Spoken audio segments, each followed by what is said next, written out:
हिते मांखे ॿुधायूं त खानपुर में धाड़ियलनि हथां अगवा थी वियल कोट शाहू थाणे जे SHO ऐं 3 अहलकारनि समेत 5 ॼणा बाज़ियाब न थी सघिया आहिनि। 5 ॾींहं अॻु धाड़ियल कोट शाहू थाणे जी हद मां SHO महबूब अली ब्रोही, संदसि पुटु मोहम्मद अली ब्रोही, वॾे मुंशी नसीम गोपांग, अहलकार जान मोहम्मद बखराणी, अयाज़ अली कुंभर खे अगवा करे विया हुआ। मूवियुनि जी बाज़ियाबी लाइ पुलिस अञा ताईं ऑपरेशन न करे सघी।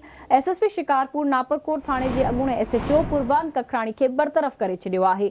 ब्रेकिंग न्यूज़ अवां सां शेयर करे रहिया आहियूं। धाड़ियलनि हथां अगवा थी वियल कोट शाहू थाणे जे SHO ऐं 3 अहलकारनि समेत 5 ॼणा अञा ताईं बाज़ियाब न थी सघिया आहिनि। 5 ॾींहं अॻु धाड़ियल कोट शाहू थाणे जी हद मां SHO महबूब अली ब्रोही, संदसि पुटु मोहम्मद अली ब्रोही, वॾे मुंशी नसीम गोपांग, अहलकार जान मोहम्मद बखराणी, अयाज़ अली कुंभर खे अगवा करे विया हुआ। मुखबियनि जी बाज़ियाबी लाइ पुलिस अञा ताईं ऑपरेशन न करे सघी आहे।